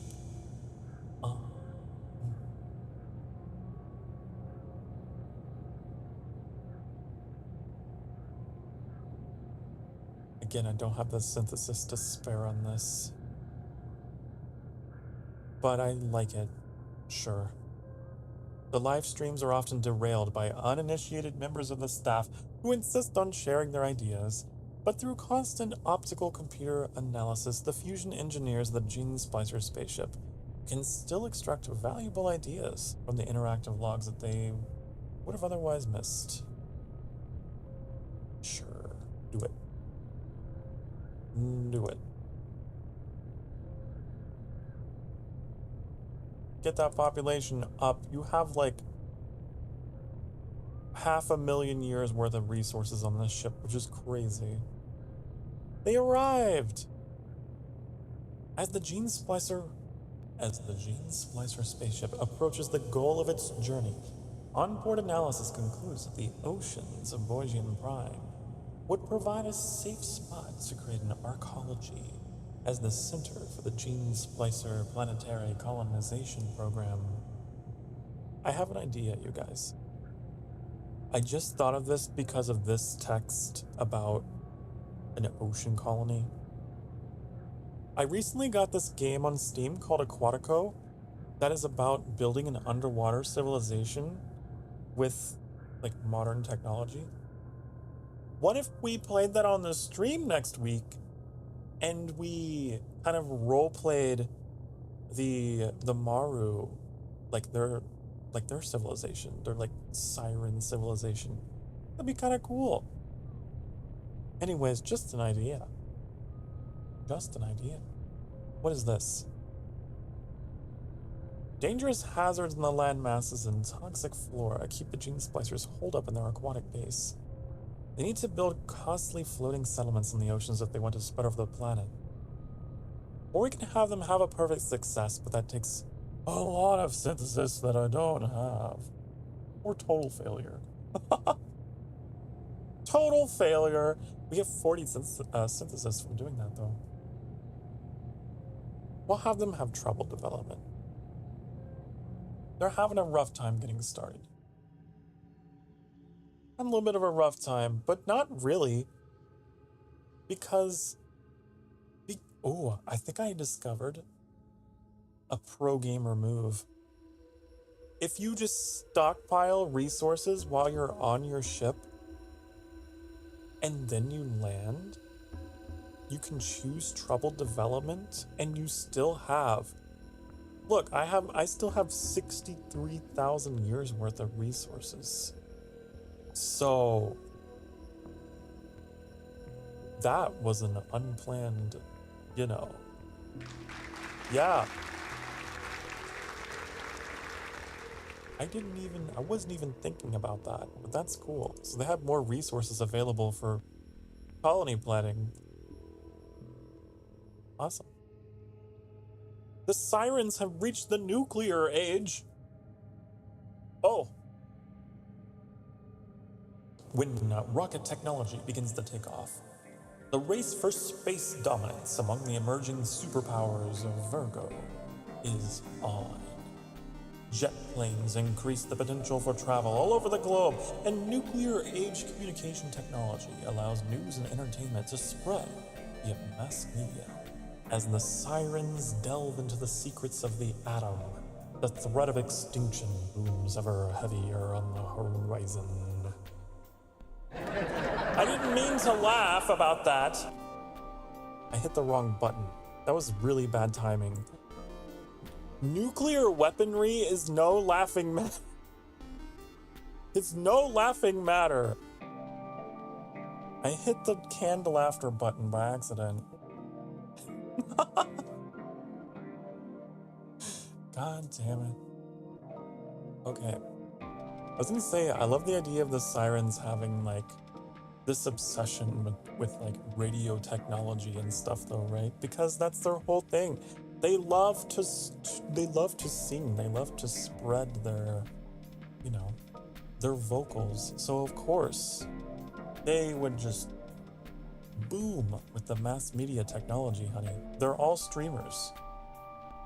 They're a society of streamers. They want to be out in the waves of the sea and the waves of the internet as well. I'm adding to your lore, Tricks. You're welcome. That's why you became a streamer. You sirens, you just always want to reach out. Okay. I want to give them power. Unlimited power! Heading further down the warpath, the sirens can expect to see assault rifles, jet fighters, and napalm, not to mention the mother of all bombs. Yeah, that one. Or...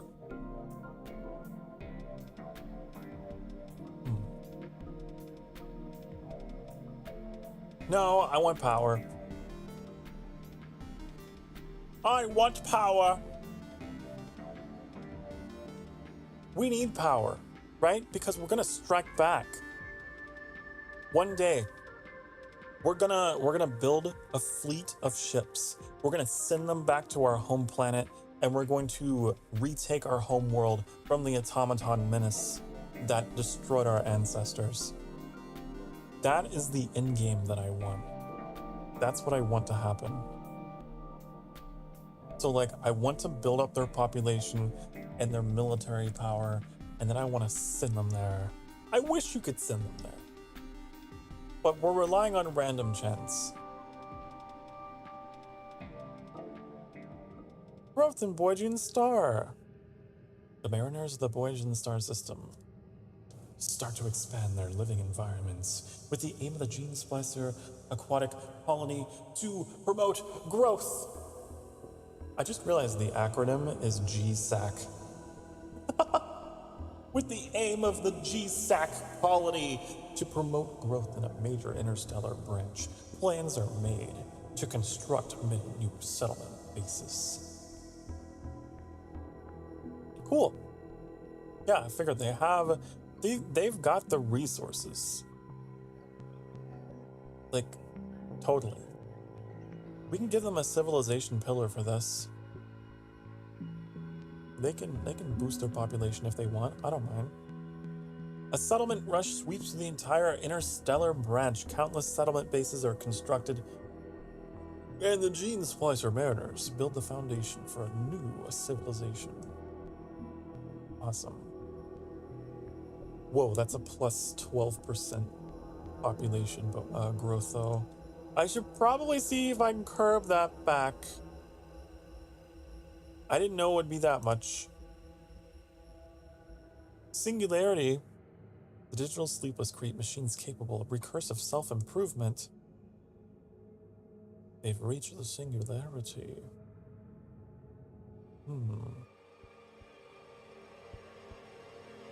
Why do you guys got the creepy music? This planet is like bugged, and it's got the extinction event music playing like all the time. I guess there's no sense in pursuing wisdom if you guys have already gotten this far to advancement. Machines transform themselves to take on tasks such as cleaning up the environment, building digital sleepless habitation, and acting as caretakers for the elderly. Ah, I don't know. The idea of like robots taking care of like the elderly, I can see as a positive thing, but also could be kind of sad. Because I imagine, you'd want human interaction, right? I don't know. Maybe a mixed approach.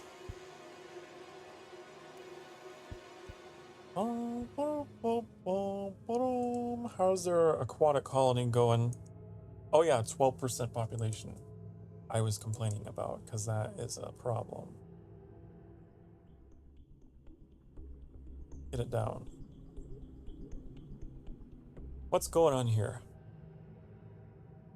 What's happening? A bizarre form of virtual intelligence evolves in the networks of the Vex system.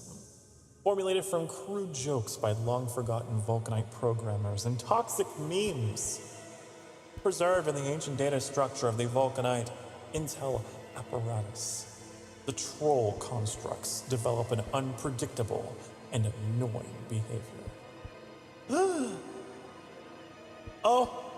Oh no! The memes have developed a consciousness. That's really funny to me. It's really funny to me, but also kind of terrifying that like that part of the internet would like become a hive mind. Oh no. But it's so funny. I want to see what happens. The troll constructs play cruel games with the Vulcanites and construct bizarre space complexes all around the Vex system based on weird memes that only virtual intelligence understand. Or we have, whatever this is, unethical machines? The networks of Vex become toxic. The virtual intelligence love pitting Vulcanites against each other and randomly give particle miniguns to random complex inhabitants to see what happens. Wow. So we got like AI that just enjoys playing like jigsaw minigames with people, huh? I don't know, both these options are darkly fascinating. This one would like destroy their resources. It would give them accelerated population and decelerated resources. That would not be good for them. Or we can assent. Even if they speak in awful memes and behave like pubescent children, the troll constructs support the Vulcanites in every aspect of their society and generally mean well. This is more of a chaotic good. Right? We don't need the synthesis. We have 92. God, it's so... I really want to know what happens, though. I'm gonna let this happen. I'm gonna let the memes become absolute trolls. Treat the entire civilization as just a huge joke and give myself the challenge of trying to manage this. Their population is not going down. I think I might have given you guys a population crisis. I think you're getting clowned on a little too hard by these troll AIs.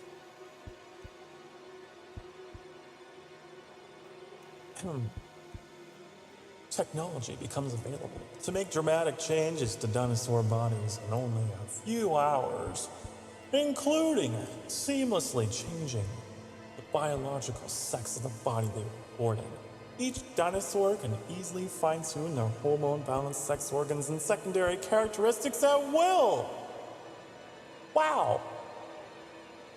These dinosaurs, they are making strides, honey.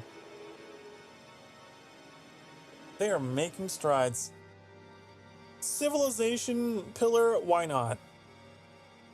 I have 106 synthesis. Why not? I'm feeling experimental today. Outmoded concepts of gender fade away as each dinosaur chooses the body they feel most comfortable with. Opening the spectrum of gender brings new possibilities for fulfilling selfhood. I'm all about it. Do it. Do it. Imagine if you had the technology to just snap your fingers, boom, have the dream body. Have a dream body, honey. That's what the dinosaurs have, apparently. They can just make it happen. Cool. Good for them. Oh yeah, we had that one planet that had like the siren empires. Oh no. Okay, I'm a little concerned. Maybe I should pull back. Maybe I should dial it back with the sirens because now they're called the siren empires. Now they're getting a little crazy. Okay. They're getting a little bit of an ego. You know, those sirens, boy, how they love themselves so much. But Trix's cousins love themselves a little too much. And they're becoming very imperialistic. Oh no. Oh no, honey.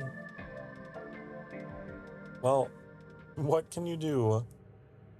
What can you do? How's this ship doing? Good? Good. We still have 2 uninhabited systems out here. I'm curious who's gonna get them. I'm very, very curious. Where was that planet that was overpopulated and was getting trolled on? The Vulcanite troll apparatus. I'm worried for them. After numerous years of travel, the Wondorian ship has finally arrived at its destination. Preliminary scans verify that the Sol system is inhabited by the dinosaur species. Will the Wondorians decide to make contact with the dinosaur synthetic chimeras, and will this historic encounter lead to peace between both people or into death and misery? I don't know. The dinosaurs have turned out to be like very open-minded. Like, they're so cool. Unfortunately, they have 59% dystopia. Damn it! Come on! Okay, so that's not going to be a peaceful encounter. It's not going to be a peaceful encounter at all. Wondorian's last experience with the dinosaur species was negative.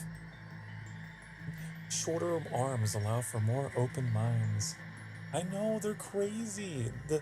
My dinosaurs have become like these just like gender fluid, very open about everything, but they're so dystopian. They're so aggressive. They are aggressively liberally minded.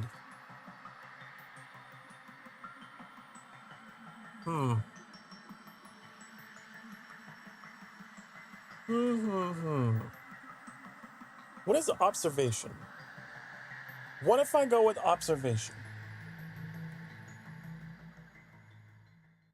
The Wondorian ship is trying to destroy Sol. I didn't think it was a guarantee. The Wondorians do not like what they see when they observe the customs and societal structures of dinosaur synthetic chimeras. They fundamentally detest the inhabitants of Sol so much that they yearn to completely wipe out the dinosaurs. They duly begin a heavy bombardment with antimatter bombs that will make the Sol system uninhabitable for centuries. This was not the best outcome. I didn't think it was a guarantee. I thought it was just a chance. Oh my god! Hey, the Wondorians are kind of assholes. Usually they're like the cute, bubbly, you know, good race. They have become kind of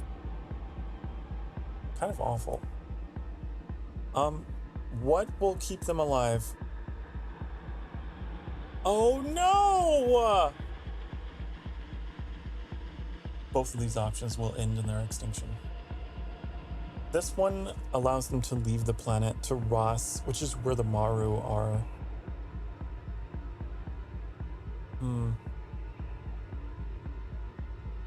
Damn.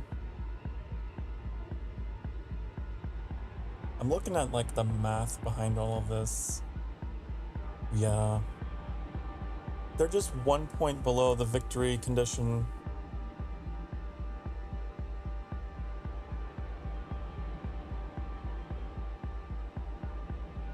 Oh, why? I've got to go for the suicide run. Fanaticism takes hold of the Wondorians, who soon are convinced they're willing to die if it means they can, by their own destruction, destroy the dinosaur civilization, against whom they've taken a fundamental turn against. The Wondorians charge Earth directly while releasing swarms of antimatter bombs. Oh, no, but at least if they're reckless, the dinosaurs have a chance to take advantage of that and get away. Because the other two options... Okay. I hate that. I hate it. I hate it so much. Oh no! I can't read this because of the text. Trix says, on that note, dinner time, have a good rest of your stream. You too, Trix. I'll probably be closing things pretty shortly because it is close to the end of the stream for me as well. Have a good dinner. Mwah. My favorite siren. I'm your favorite vampire. You're my favorite siren. Can I read this on the screen that is not... This was a bad... They need to put like a black shadow behind their text or something. I'll try to read it. The Wondorian ship once attacked Earth in what became a total suicide mission, all in the hopes of trying to totally destroy the entire dinosaur population. The environment of the garden planet was entirely wiped out by alien antimatter bombs, decimated and flattened. While the attack wiped out dinosaurs completely, it took a great number of Wondorians with it. The dinosaurs left the Sol system. There were no Wondorian survivors. Oh! Good for them!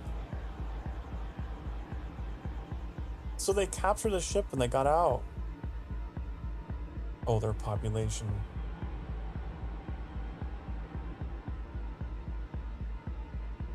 Oh no. Okay, so we have these two like very LGBTQ species that I want to keep alive. The Maru and the dinosaurs. And I'm unsure. Ship destruction. What is this? The shielding of the fusion reactor on the respirator solar ship develops a tiny, undetected fissure. Any expansion of the breach could trigger a chain reaction and possibly destroy the entire solar ship. Uh-oh. Why is everything bad happening all at once? When it rains, it pours, as they say. Close call. Should I go for a close call? We'll keep him alive. I'll keep you alive. We can make up the synthesis somehow. Right? We can make it up.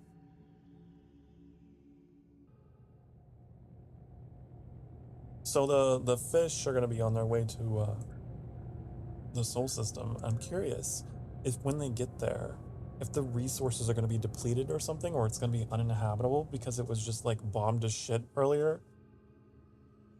I don't know. Cure for sin. What is this? The cure for sin?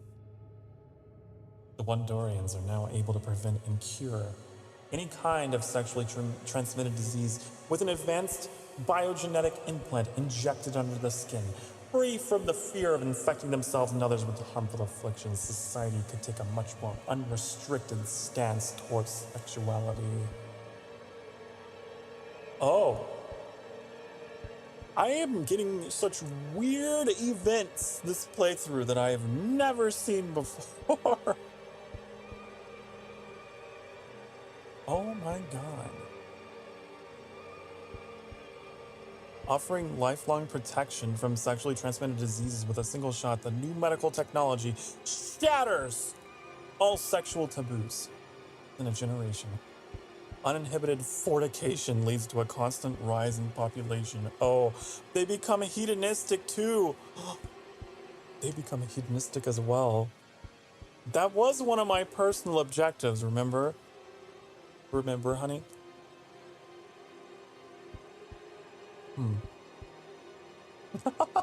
But let's do it. Let's do it. The sin-free society. Why are they sin-free? Oh, I guess whatever. Just like a weird religious like undertone to it. Okay. Good for them. Now we need to reduce their population because they don't have... So late game, playing this game late game, you will run into resource crisis a lot. Because it's been a long time. So these civilizations have had a long time to use up their resources. So that's why. That's happening. Seems to be happening to so many of them.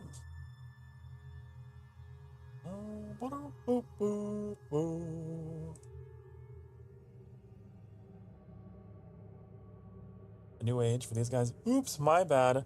You're bad for what? You're bad for what? What's your bad? You're good. The vessels that can reach the speed of light can now be constructed. Shielding technology makes it possible to colonize even the corona of a star. Meanwhile, biotechnology allows living matter to be manipulated and designed like machines, opening not only a new frontier of technology, but perhaps a new understanding of what it means to be gene splicer.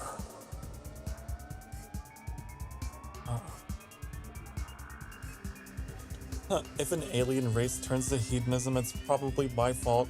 Me too, honey. Guilty as charged. I have like 3 hedonistic civilizations now. Which is cool. I love it. I'm gonna go for wisdom, I guess. Wisdom. Okay, this game is turning into a very interesting one. Very, very interesting. We have at least 3 hedonistic civilizations, unless I have not accounted for one. I am going to be wrapping up stream though, because getting close to the top of the hour when Annie's going to start streaming. So.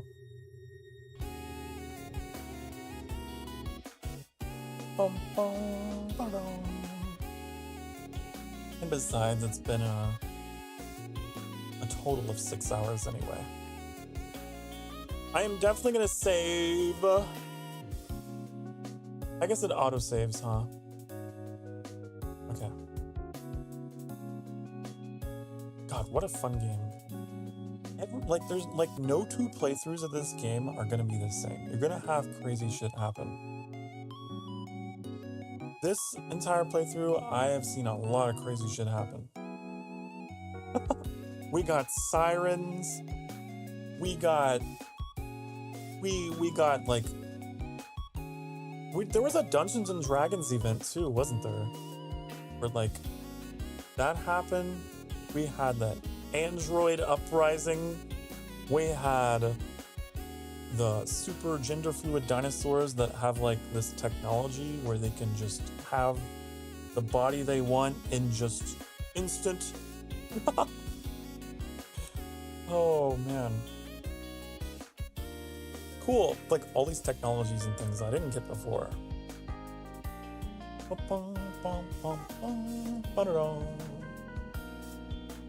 Okay. Anyways, always a fun time. I'm really glad that I've gotten a chance to introduce this game to you guys. This is a game that I played at the beginning of my channel. Early on. And a couple people showed up back then. I was very new. But now so many more of you are here. And I love going back to these old games and getting to experience them with a new, vibrant community that I have. So, tomorrow is Valheim. Tomorrow is Valheim, honey. I'm gonna try to be up at noon. That's a lot for me. Last time I did it, because I was so anxious, I didn't sleep very well. But, we'll see if I can make it. If I don't make it, you can catch Tricks at ENVtrix on Twitch, or Animusin at Animusin on YouTube. They are early birds. They like to get up and play games before me. So if I'm not live, chances are I tune in one of them, but I will do my best to be up at noon. Or some Valheim with them. And then whenever that collab is done, however long it takes, we'll play Transport Fever 2, another old game on the channel that I'm happy to bring you guys back into. We're going to be going into the campaign, actually. Have not played the campaign in 10 months. Believe it or not, we did a bunch of like free play sandbox maps, and now we're going back to the campaign. So I've divided the playlist into free play and into campaign. Yeah. Anyways. So stay tuned for that tomorrow. But it is that time for now. I need to wrap things up now. I need to go. I got 5 minutes before my yapping is gonna start cutting into other things, okay? Stop! It's time! It's time! It is now time for me to fuck off. Okay? Be good to yourselves, be good to each other, and I'll see you tomorrow, okay? Alright, you're looking cute, you're looking good. Whatever you have been ruminating on and dwelling on, listen, it's not true. Don't believe it. Believe what I'm telling you right now, and I'm telling you you're doing great, and I'm proud of you, and you're awesome, okay? So, shut up, mind. Shut up, chat's mind, because you are... God, I envy you. I envy you. I will see you tomorrow. Bye, honey. Bye, honey. Bye-bye, bye-bye, bye-bye, bye-bye, bye-bye, bye-bye, bye-bye.